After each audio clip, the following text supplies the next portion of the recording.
السلام علیکم دوستو۔ جنگل کا بادشاہ شیر کو کہتے ہیں۔ جب تک وہ بادشاہی کرتا ہے اسی کا قانون چلتا ہے۔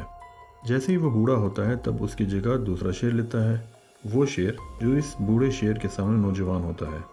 لیکن اسی دوران جنگل میں اور بھی شیر ہوتے ہیں جو موقع کی تلاش میں ہوتے ہیں کہ اس شیر کو کس طرح سے اس بادشاہی سے ہٹایا جائے، ورنہ جب تک یہ بوڑھا ہوگا ہم بھی بوڑھے ہو جائیں گے۔ تو جیسے ہی شیر بیمار ہوتا ہے تو دوسرے شیروں کی آنکھوں میں چمک پیدا ہوتی ہے، خوشی کی، اور تب بھی وہ اس پر حملہ کر کے مار دیتے ہیں۔ یہ بات میں اس لیے کر رہا ہوں کیونکہ بدقسمتی سے یہی قانون دنیا میں بھی ہے، مطلب انسانوں کی دنیا میں۔ آپ میری بات اچھی طرح سمجھ گئے ہوں گے۔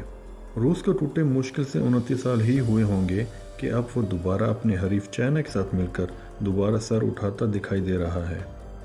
جی، روس وہ ملک جو آج اس معاشی بحران سے دوچار پوری دنیا کے سامنے مسکراتا ہوا اکڑ کر کھڑا ہوا ہے۔ کرونا وائرس نے جہاں امریکہ کی معیشت کو پوری دنیا کے سامنے ننگا کر کے رکھ دیا، وہیں چائنا اور روس اگلے 50 سال تک کی منصوبہ بندی تیار کیے بیٹھے ہیں۔ کرونا وائرس پر جس طریقے سے چائنا نے کامیابی حاصل کی ہے، وہیں روس بھی کرونا وائرس کو اچھے طریقے سے کنٹرول کیے بیٹھا ہے۔ کرونا سے روس میں بھی ہلاکتیں ہوئی ہیں، لوگ کئی حد تک بیمار بھی ہوئے ہیں، لیکن ان کی معیشت اگلے 5 سال تک بھی اگر کرفیو میں رہے تبھی ان کی معیشت صرف جھکے گی، نہ کہ زمین بوس ہوگی، جو امریکہ کی معیشت زمین بوس ہوتی نظر آ رہی ہے۔ آخر سوال یہ پیدا ہوتا ہے کہ کیا وجہ ہے، کیا راز ہے اس کامیابی کے پیچھے؟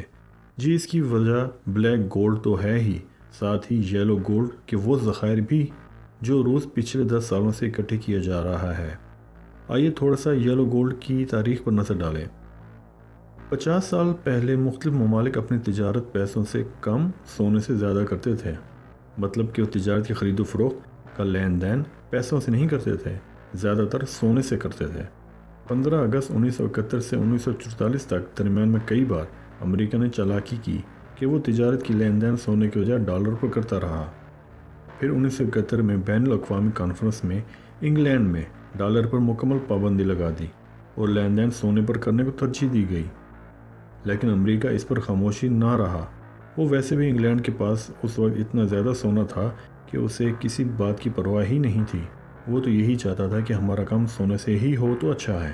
لیکن امریکن بیوروکریٹس اس بات پر زیادہ دیر تک خاموش نہ رہ سکے اور 1976 میں انٹرنیشنل فائنانس کانفرنس جو جمیکا میں منعقد ہوئی، جس میں فیصلہ کیا گیا کہ اب تجارت کی خرید و فروخت سونے کی بجائے ڈالر میں ہی ہوگی۔ مطلب جو سونا ایک اپنا مقام رکھتا تھا خرید و فروخت میں، تجارت میں، اسے بعد میں صرف خوبصورتی اور عورت کا زیور تک محدود کر دیا، یا پھر اسے صرف ذخائر کے طور پر استعمال کیا جاتا، اور تب ہی اس کی قیمت جمپ کر گئی $800 سے $75 پر 3 اونس تک۔ 3 سے 2 سال تک اس کی قیمت $35 تک گر گئی، لیکن 2020 میں اس کی قیمت $3000 تک پہنچ گئی، اور یہ قیمت اس سونے کی ہے جو 50 سال سے پہلے کی محفوظ ہیں۔ مطلب جتنا زیادہ پرانا ہوگا سونا، اتنا ہی اس کی قیمت زیادہ ہوگی اور اچھی لگے گی۔ اس طرح سونے کی بڑھتی ہوئی قیمت نے ڈالر کو پریشان کر دیا۔ 80 کی دہائی میں امریکہ نے بھی کافی حد تک سونا ذخیرہ کیا ہوا تھا اپنی مختلف سٹیٹس میں، لیکن آپ کو ایک بات بتاتا چلوں کہ امریکہ کی ہر سٹیٹس کا قانون ایک دوسرے سے مختلف ہے۔ Bank system, taxes, living cost, laws ایک دوسرے سے فرق رکھتے ہیں، لیکن ملک تو ایک ہی ہے، لیکن پھر بھی ایک دوسرے کی سٹیٹس کے قانون تھوڑے سے ڈیفرنس ہیں۔ لیکن آپ یہ سونا امریکہ نے صرف اپنے ملک میں ہی ذخیرہ نہیں کیا بلکہ انگلینڈ، سوئٹزرلینڈ کے بینکس میں بھی۔ جی دوستو، سوئٹزرلینڈ کے ان بینکوں میں امریکہ کا سونا بھی موجود ہے جہاں کے بینکوں میں پوری دنیا بشمول پاکستان اور روس کے قریب سائنسدان اپنے $ملین یعنی اپنے ملک سے چوری کیا ہوا پیسہ جائز بنا کر سوئٹزرلینڈ اور UK کے بینکوں میں جمع کیا ہوا ہے۔ یہی وہ پیسہ ہے جسے پاکستان کے ساتھ ساتھ روس بھی واپس لینا چاہتا ہے، اور اس میں دونوں ملکوں کے درمیان کافی دور تک ایک دوسرے کا ساتھ دینے کا وعدہ بھی کیا ہے۔ اس پر ہم تھوڑی دیر تک ضرور بات کریں گے۔ آخر سونا اتنی تعداد میں ذخیرہ کیوں کیا جا رہا تھا؟ یہ کام خاموشی سے بھی کیا جا رہا تھا تاکہ جتنے بھی سونے کے ذخائر ہیں وہاں سے جتنا جلدی ہو سونا نکالا جائے، کیونکہ سونے کے ذخائر آہستہ سے ختم ہونے کے قریب ہیں، اور جیسے ہی مارکیٹ میں سونے کی ڈیمانڈ بڑھے گی تبھی سے ذخائر سے نکال کر مارکیٹ میں لایا جائے گا اور مہنگے داموں بیچا جائے گا۔ اور دوسری وجہ کہ جتنے بھی فائنانس سے متعلق انسٹرومنٹس ہیں یا نوٹ چھاپنے والی مشینز ہیں ان میں سونا کافی حد تک استعمال ہوتا ہے۔ 1999 میں سونے کی قیمت گر گئی $260 پر اونس، اور تبھی امریکن حکومت نے قانون پاس کروایا سونے کی خرید و فروخت کے لیے تاکہ سونے کے ذخائر بھی محفوظ رہیں اور سونا نکالنے والی کمپنیاں بھی بینکرپٹ نہ ہوں۔ قانون یہ تھا کہ سینٹرل بینک 5 سال کے اندر 2000 ٹن سے زیادہ سونے کو فروخت نہیں کرے گا۔ اس طرح ڈالر بھی اپنا مقام اور اپنی طاقت مارکیٹ میں قائم رکھے گا اور سونا بھی محفوظ ہوگا، لیکن 2000 ٹن بیچنا بھی ہوگا، اسے نہ کم اور نہ ہی اسے زیادہ، بے شک مارکیٹ میں قیمت کم ہی کیوں نہ ہو۔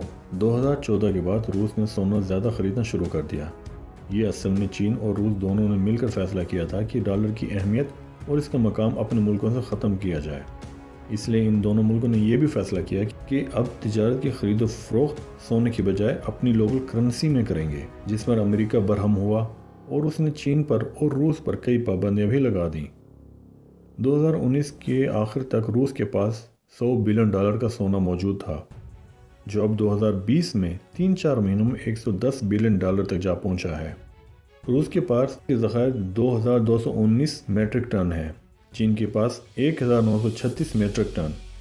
یہ ذخائر اتنے زیادہ تو نہیں امریکہ کی نسبت، لیکن یہ اب ایسا بڑھتے جا رہے ہیں۔ 2019 جبکہ پوری دنیا کے سونے کے ٹوٹل ذخائر $554 بلین کے ہیں۔ بہرحال امریکہ کے پاس اب بھی گولڈ کے ذخائر بہت زیادہ ہی ہیں، مطلب امریکہ ابھی بھی سپر پاور ہی ہے اور کئی عرصے تک رہے گا۔ جس کے پاس زیادہ سونا ہوگا وہی سپر پاور ہوگا، کیونکہ جس کے پاس سونے کے ذخائر زیادہ ہوں گے وہی اسٹاک ایکسچینج پر راج کرے گا۔ لیکن اب ڈالر کی اہمیت میں کمی آنا شروع ہو چکی ہے، مطلب روس اور چائنا نے ڈالر میں زور سے ضرب تو لگا دی اور اوپر سے امریکہ اب یورپ سے بھی دور ہوتا دکھائی دے رہا ہے۔ یورپ اب روس کی طرف مائل ہوتا نظر آ رہا ہے۔ آخر میں بات کریں گے روس اور پاکستان کے تعلقات کے بارے میں۔ جی دوستو، روس نے عمران خان کی حکومت کو پیشکش کی ہے کہ سوئٹزرلینڈ اور انگلینڈ میں جو ہمارا پیسہ چوری کیا ہوا پیسہ باہر پڑا ہے وہ واپس لانے کے لیے ہماری انٹیلیجنس کو مل کر کام کرنا ہوگا۔ جون 2019 میں کرغزستان کے دارالحکومت بشکیک میں SCO Shanghai cooperation organisation conference منعقد ہوئی، جس میں ایشیا کے کئی ممالک شریک تھے۔ وہیں پر عمران خان اور ولادیمیر پوٹن کی بھی کئی ملاقاتیں ہوئیں، جس میں دونوں نے فیصلہ کیا کہ ایک دوسرے کے ساتھ ٹریڈ بڑھائی جائے اور ساتھ ہی ساتھ ایک دوسرے کے ملکوں کی کرپشن پر بھی قابو پایا جائے، کیونکہ روس میں بھی بہت کرپشن ہوئی ہے، جس پر کافی حد تک روس نے قابو تو پا لیا ہے، لیکن کئی لوگ روس سے کئی بلینز ڈالر چوری کر کے امریکہ اور یورپ میں بیٹھے ہوئے ہیں۔ وہ بھی اپنا پیسہ باہر سے واپس لانا چاہتا ہے۔ یہ کام اتنا آسان تو نہیں، لیکن ناممکن بھی نہیں۔ جی دوستو، امید ہے کہ آپ کو میری آج کی یہ ویڈیو آپ کو ضرور پسند آئے گی۔